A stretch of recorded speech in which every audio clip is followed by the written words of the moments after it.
Hello, everyone. Welcome to 2D Board Gamers. My name is Dave. And I'm Dirk. This is James. And today we are going to look at the parallel Monterey Jack for Arkham Horror LCG. I don't know. Parallel. Okay. So we're going to review the article and the cards from the Fantasy Flight article. Alrighty. So we'll switch to that. All right. Let's go over the article here. Relics of the Past, announcing the Monterey Jack Parallel Investigator for Arkham Horror, the card game. You've read about the Miskatonic University's failed expedition into the jungles of Mexico, searching for the remnants of a civilization lost to the ages. The expedition returned with little to show for their efforts, and that's where the reports end. No further endeavors are being funded by the university, but you can't help but wonder what mysteries remain hidden deep beneath those vine-choked ruins. Grab your bullwhip, consult your map, and get ready to delve back into ancient tomes with the latest parallel investigator for Arkham Horror, the card game, Monterey Jack. This belongs in a museum. Monterey Jack, Parallel Investigator 62, brought us to the bitter cold of Antarctica with the Edge of the Earth Investigator expansion in 2021. Now, Monty returns to the dusty crypts of the ancient world with a whole new playstyle focused on gathering and playing relics. After Parallel Monterey Jack discovers the last clue from a location, he can search the top card of the deck for a relic or charm and play it at a reduced cost. The higher the shroud of the location, the deeper the search and the greater the discount. Not only that, but his Elder Sign effect cashes in on having multiple relics and charms at play, giving you one resource for each. With his new ability, Monterey's deck can include all sorts of relics and charms to make his trips through the tombs even more interesting. Disc of Zamna, Revised Core Set 41, is a great way to get him out of the way of a tough enemy quickly while discarding itself to open his accessory slot, again for another great tool like Eon Chart, Edge of the Earth Investigator Expansion 100, or Cherished Keepsake, Path to Carcosa Investigator Expansion 114. Aspiring collectors will want to bring along Relic Hunter to ensure that they have enough slots for all their relics and charms. Maybe even two. Monty's trusty bullwhip is getting the advanced treatment as well, costing just one resource and granting you a +2 bonus to your skill test while using it. But we can't give you an advanced signature without an advanced weakness to go along with it, and the new Buried Secrets is harder than ever to dig up. Of course, if you're not scared of getting bruised along the way, getting buried along with those secrets, you can include Monty's advanced signature instead of his original signature when building a deck. Those Relics of the Past. Much like Parallel Jim Culver before him, Monty arrives with his own challenge scenario. In Relics of the Past, he revisits the dooms of Etzli with the Forgotten Age from the Forgotten Age expansion, with new challenges and new rewards. Relics of the Past features a new take on the Explore mechanic with Forgotten Age campaign, along with a unique set of supplies only found in this scenario. Oh yay, more supplies! Yeah. Monty will need to explore his way through the ruins, opening up new paths to long-sealed chambers before finding his way to the coveted inner chamber. After reaching the innermost chamber, Monterey must locate as many ancient relics as he can, such as the Jade Crocodile, Parallel Investigator 73, but beware of the Dweller in the Pit, Parallel Investigator 66B. This monstrous reptile will hunt Monterey Jack down and threaten to reverse all his hard work in recovering those artifacts. Monterey Jack and the Forgotten Age campaign represent some of my favorite elements of Arkham Horror, the card game, and exploring new versions of each of these has been a real treat for me as a designer. You can download the Monterey Jack and Relics of the Past cards and rules insert, and don't worry if it feels like something is missing from this parallel lineup. We're not done with them yet. That's a hint because I was expecting more Dunwich Legacy investigators. So let's take a look at the cards. Well, I can tell you, just by looking at the card, I'm thinking the first thing I saw, the very first time I ever saw the Monterey Jack character, is he's kind of a big guy for being so lithe and spry. I mean, he's got a thigh, and he's not exactly small. I bet he's a good dancer with his agility. Yeah. All right. So Dirk, you want to start? Hey, and he's got map packs, too. You want to start with this front card? All right, so On the front of his card, I mean, he's got the same stat line that he had with the previous investigator. He's got one mental. They're not called mental. I forget what they're called. One willpower, 4 books, 2 fight, and 5 agility. So same stat line. He's still got 8 health and 6 sanity, but he's now keyworded as a wayfarer. And after he discovers the last clue at the location, like it said in the article, he gets to search the top X cards of his deck for a charm or relic in play, reducing its cost by X. And that X is the printed shroud of a location. And then he shuffles his deck afterwards, can do that once per round. And like they said again in the article, his Elder Sign effect is he gets +1 for his test, but he also gains 1 resource for each charmer asset, or each charm asset, and each relic asset that he controls. And his flavor text is... You call that archaeology? You know, I'm looking at him a little bit. He does look a little bit like the guy from Chippendale's Rescue Ranger. Oh, yeah. All right, you can see it, right? I can see it. You want to read the back, James? Yeah, this is where he gets a little interesting. All right, you have a deck size 30, deck building options, rogue cards only up to level 3, charm and relic cards up to 4, neutral cards up to 5, and up to 5 seeker cards level 0. Deck building requirements that do not count towards the deck size. Trusty Bullwhip, buried secrets, and 1 random basic weakness. All right. So they are definitely leaning into the charms and relics, because you can go higher than those than you can with his rogue option. So I mean,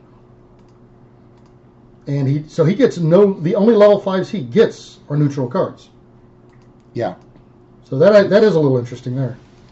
All right, so we got the Trusty Bullwhip. This is the advanced version. Because this is what all museum professionals carry with them. Well, yes, obviously. We Of learned course, that. when you would know. I would know. We learned that from Indiana Jones. I mean, your job is like really fun. You get to attack bad guys all the time with your whip. It costs 1. It's a 1-cost asset. It's got 1 in books, 2 agility, and a wild. And it's pretty rare to see a card that has 4 icons on it. Yeah. That is true. Especially one of those being a wild. It's fast. Monterey Jack deck only advance. As an action fight, this attack uses agility instead of strength. You get +2 skill value for this attack. If this attack succeeds, you may exhaust Trusty Bullwhip to deal +1 damage for this attack and automatically evade the attack enemy. So now I'm trying to remember, how did that differ from the Bullwhip that he had to start with? He's got extra icons. So what are the icons on this one? So it gets the book icon is new. The other 2 were there before. The fast part is the same. That's the same. Okay, so he doesn't get the evade. So that's the other change. They did, or no, automatically evade. Yeah, automatically evade. He still got the evade. So what's the old cost? 2? The old cost was 2. Yeah. Yes, so this is only cost 1. So the cost is lowered. It's got more icons. Is it fast? The old one fast? The old one's fast. Okay. But it seemed like there was something. Oh, the +2 skill. He doesn't get the +2 skill on the old one. So this is definitely a better bullwhip. Right, which means his weakness is probably going to be stronger. All right, so his treachery is buried secrets, or his weakness is buried secrets. It's treachery. It's keyworded mystery. And the revelation on it is you put it into play in your threat area, and if your location can be investigated, you cannot move except by scenario card effects. So you cannot voluntarily move. But as a double action, you can investigate. If you succeed, instead of discovering any clues, then you can discard the card. All right, so now we're going to look at the scenario cards. James? All right, Relics of the Past, easy and standard mode. Okay, you draw yourself a skull token, -X. Well, X is the number of locations with 1 or more Doom on them. All right. Oh, that's interesting. So we're playing with Doom again. All right, Cultist, -1. If you are poisoned, reveal another token. All right, yeah, the desert is chock full of snakes. All right, Tablet, -3. If you fail, place a Doom on your location. All right, that will channel nicely with the skull. And finally, if you draw your Squid, -3. If you fail, the nearest ready unengaged serpent enemy moves once toward your location. All right, we are back with the snake people. Yeah, so we call this Squid, but it's technically Elder Thing, but we always like to call it the Squid. All right, hard expert mode. Skull minus X. X is one more than the number of locations with one or more doom on them. Cultist is -2 if your poison revealed another token. Tablet -4, place one doom on your location. And Elder Thing -5 after the test resolves. The nearest ready unengaged serpent enemy moves once towards your location. Snakes! It had to be snakes! I'm also thinking we just finished the Wrong scenario. archaeologist. Yeah, we just finished the scenario with G.I. Joe that had serpents, so I wonder if they can combine the two. Don't give him any ideas. All right, so something else stirs. Dirk. Okay, so our first agenda on this game is going to be Something Else Stirs. You made your way to the Etzli Ruins in search of ancient artifacts. It gets +1 doom per person threshold. So it starts with 4, so in a 3-player game that would be 7, because we like to play 3 players. So as a forced, whenever the agenda advances, do not remove doom from locations in play. Oh, well, that's no fun. And then when an investigator is defeated, that investigator shuffles each ancient story asset they control into the exploration deck. So they're expecting people to be defeated, it looks like. Oh, yippee. And you love to be defeated. Oh, I know. Trauma is your friend. Right, James? All right, so we have the big baddie of the group. The See, Crocmaster's here, apparently. Yeah, Crocodile Dundee, where is he? Right, Dweller in the Pit, Guardian of the Past. So 3 fight, 6 health, 3 agility. He is a elite creature. So Hunter, Retaliate, Spawn, Engage with Monterey Jack. Dweller in the Pit gets 1 per player health and a +1 fight for each vengeance points in the victory display. Max +3 fight. And Forced, after Dweller in the Pit deals damage to you, check your supplies. If you do not have the satchel, shuffle each ancient asset you control back into the exploration deck. Take him down, you get 1 victory. If he damages you, you're taking 2 health and 1 mental. So I'm starting to see a thing with these vengeance type tokens and points. They looks like they're starting to play into this a little bit more.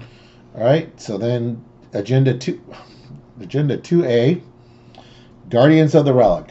From the darkness of the tunnel before you, the creature lumbers forward with a reptilian hiss. Thank you for the sound effect. This agenda gets +1 per investigator doom threshold. Forced. When an investigator is defeated, that investigator shuffles each ancient story asset they control into the exploration deck. So that looks the same as Agenda 1A. Yeah, probably, but it's a higher threshold. Threshold, yeah. All right. I'm not sure. Do we want to read 2B and reveal what happens there? No, we're not going to do that. You guys can pause if you really want to know. We'll just move on. Okay, so Act 1A is Crumbling Ruin. So as you traverse the tight corridors of the ruin, you feel a deep rumbling beneath your feet. So as an action, if there are no clues on your location, explore. Draw the top card of the exploration deck. If it's a connecting location, put it into play and move to it. So I do like the fact that we get to explore, and it really makes thematic sense with them. The objective is when each surviving investigator is at inner chamber, they may spend the requisite number of clues as a group to advance. So it's 4 per player. Okay. See, and then there's 1B. We probably want to skip that. Well, you guys can pause again if you want to read it, but we're going to skip over it. All right, James. All right, Act 2A, Find the Way Out. Just look for the red exit sign, because all temples have them. Oh, I thought it actually said that for a second. Action. If there are no clues on your location, explore. Draw the top card of the exploration deck. If it is a connecting location, put it into play and move to it. We've seen this in the past. Objective. Get out with as many ancient relics as you can. So 5-finger discount, everybody.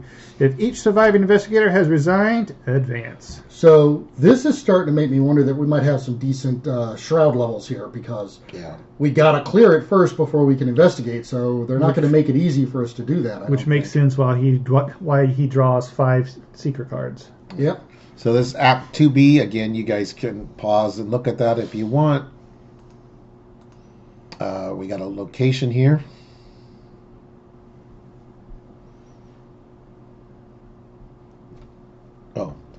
Secret Passage. 5 Shroud, 1 clue per investigator. Ancient Ruins. Revelation. If Secret Passage is connected to your location, put it and the set-aside inner chamber into play. Otherwise, shuffle it into the exploration deck. After you enter Secret Passage, check your supplies. If you have the compass, discover 1 clue from Secret Passage. Victory 1. And with a Shroud of 5, that compass is going to be very valuable. All right, let's see. And then it looks like, so here's our inner chamber. On the front side is a Forgotten Ruins location. And the floor of the central chamber is intricately carved and glows strangely. The walls and floors are scuffed with signs of some past struggle. I actually like the picture of it. All right. The back of inner chamber. You want to go over that, James? All right, so we're in the inner chamber, Forgotten Ruins. Right, as it is a Shroud of 4, 2 clues per investigator. As an action, spin X clues. Reveal the top X cards of the exploration deck. Draw 1 of the revealed cards and check your supplies. If you have chalk, you may choose 1 additional card and draw it. Shuffle the remaining cards into the exploration deck. Well, now they did say something about having unique supplies, but so far I remember these same supplies. So Yeah, but it's probably its own supply list or something. yeah, I'm just wondering if they're going to give us some new ones to play with, or if we're just using the ones we had used from the jungle expedition. All right, we have Ancient Hall, Shroud 3, 2 clues per investigator, Ancient Ruins. After Doom is placed on Ancient Hall, shuffle the top card of the encounter deck into the exploration deck. Any investigator at Ancient Hall may spend 3 resources to cancel this effect.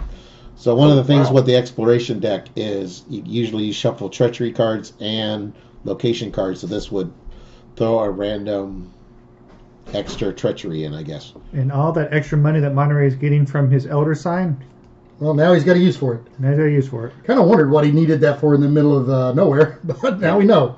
But I do like the fact that, so yeah, the Shroud's a little bit higher on some of these, but there's not a ton of clues that we got to dig through, so that's not too bad. Let's see, so we got down here an asset, the Jade Crocodile. It's the effigy of the Guardian. It is a relic, so it plays into him here, an ancient relic, in fact. It's a revelation. Put it into play under your control. You must either place 1 doom on your location or take 2 damage. Ooh, I like that. I like that you got to make that choice. When you resign, add Jade Crocodile to the victory display. Okay. Okay. All right, then we had the Obsidian Jaguar, effigy of the Huntress. And the revelation, put Obsidian Jaguar into play under your control. You must either place 1 doom on your location or the nearest enemy attacks you. That could be fun. Forced, when you resign, add the Obsidian Jaguar to the victory display and get 1 victory. So the only question I have here, then, the nearest enemy. So I just wonder, and maybe they'll clarify, but does that enemy move to you and attack you, or does it attack you from wherever it's at? It's a good question. I was just wondering that. I don't know.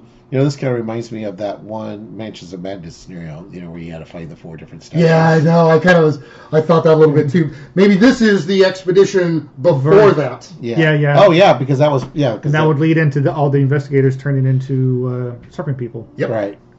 The Citrine Snake, item relic, ancient Effigy of the Child. effigy of the child, yes. Put Citrine Snake into play under your control. If you are poisoned, take 1 direct damage. If you are not poisoned, put a set-aside poison weakness into play in your threat area. Yay, poison's back. Oh, yeah, this feels a lot like the Mansions of Madness version. Yeah, when you resign, add Citrine Snake to the victory display. Okay. The Turquoise Eagle, effigy of the Watcher. And you notice he's blue, just like the Watcher in Marvel. Yep, that's where they got the idea from. Yeah. Put the Turquoise Eagle into play under your control. You must either place 1 doom on your location or take 2 horror. I do like how they got you. You can choose not to put that doom, but it's going to cost you. And then when you resign, add it to the victory display. All right, so now we have our treacheries, the fun stuff. All right, Vengeant Past, and you can see all 4 of the idols on display. Keyword power and peril, meaning you cannot talk to other people when you draw this card. Revelation. They cannot help you at all with this. For each ancient story asset controlled by an investigator, you must either choose 1, deal 1 damage or horror to that asset's controller. Take out your enemies. Shuffle the asset into the exploration deck. After the effect resolves, shuffle Vengeance Past into the exploration deck. Okay, James, I don't think you understand. This is a cooperative game. We're not your but enemies. he's winning. We're your allies. Well, anybody we take out will just, they don't get the money. All right, so that's the cards. Yeah, and what's kind of cool about that, though, is that penalizes you if one person takes them all. That person better be ready, because they're going down. Well, what you do is you play this with people who have not played before, and you make sure that they get all the idols. So when this comes up, you get rid of them. But that's only if you don't want to play with them again. All right, we're going to switch and look at the rule insert real quick. We're not going to go over the whole scenario setup, but we'll just kind of do the first part. All right, so here's the rules insert. Relics of the Past is a special challenge scenario for Arkham Horror, the card game, designed to be played with Monterey Jack. This scenario can be played as either a standalone scenario or a set-aside story and inserted into any campaign. In order to play this scenario, a copy of Arkham Horror, the card game core set and the Forgotten Age campaign expansion are required. Okay, so I'm just going to paraphrase here, but if you under the Parallel Investigator section, it says kind of the basic rules that you use with the other Parallel Investigators is they're intended to play with the cards that come with them, but you can mix and match your signature cards on those as you see fit to kind of change it up a little bit. Yeah, so you can have like the original front and the new back, or vice versa. You can use the original Bullwhip if you really want to. You can use the original Treachery card, so weakness. But if you choose the new Bullwhip, you have to choose the new weakness. You can't take the new Trusted Bullwhip and use the old Buried Secrets. Right. Can you double fist both whips? You can, but then you have both weaknesses as well. Fun times. So then your secrets are really buried. And you can channel Devo. Yeah. Right. But looking at the different bag setups, they look like relatively standard bag setups. I mean, I don't see anything that really jumps out and grabs me as being out of the ordinary there.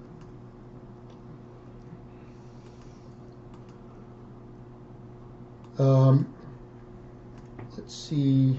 Kind of skipping around a little bit here.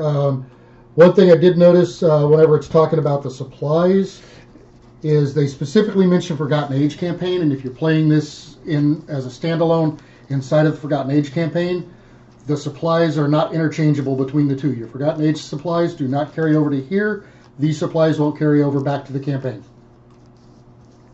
Okay. So it didn't specify that. Sorry for the bouncing around a little bit, folks. I was trying to catch up to where Dirk was. So the bag,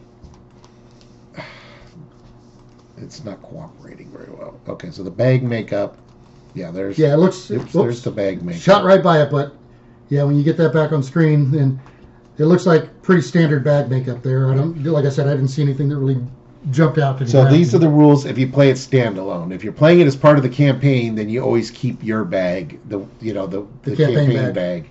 But this is if you want to play it as a standalone scenario. And then there's a cost in XP to do it. I think it said 1, except for Monterey Jack, who's going to cost 3 usually is how it works. I'm seeing that the bag makeup has 2 skulls. I wonder if like Jim Culver would be a good person to play with this. Yeah. Oh yeah. Didn't we have a recent release of a new Jim Culver? Yeah, the Parallel Jim. Yeah. So here, investigators can only play Relics Past as a side story if Monterey Jack is in the campaign. Oh, playing the Relics of the Past side story costs Monterey Jack 3 XP and other investigators only 1 experience. Yeah. So that's typical with the missions.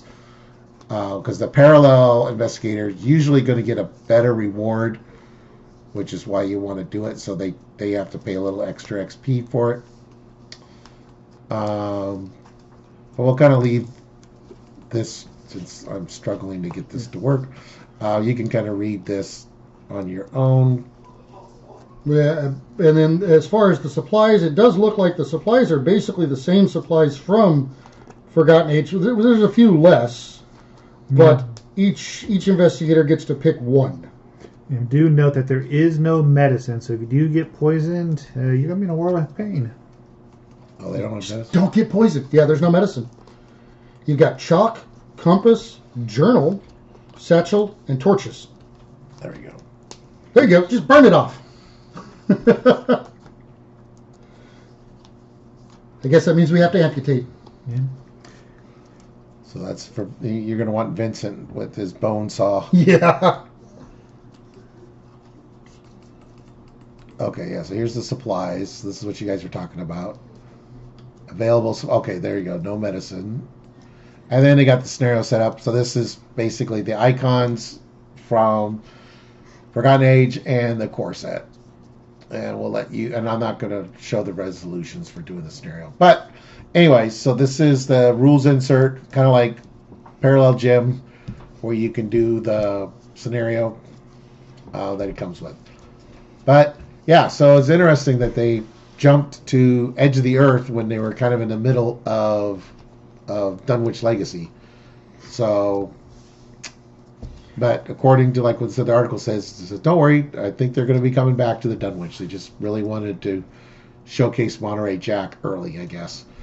Anyways, so that is Monterey Jack Parallel. What do you guys think? So, I mean, I'm really looking forward to playing him. I like playing around with some of these alternate builds to where, you know, you're not basically just playing a straight investigator or whatever. Where like here he's got the relics and stuff. So I mean, you're pulling stuff from pretty much every class to be able to do it. And I really like playing with that. It gives you a whole new aspect and outlook on the characters and what to do with them. So, you know, and looking at some of the ones that had in there, like Cherish Keepsake, it didn't even click to me, but that would be a really good one for him. Yeah, because who doesn't bring their teddy bear to the desert? All right, guys. Thank you, everyone. Please like and subscribe.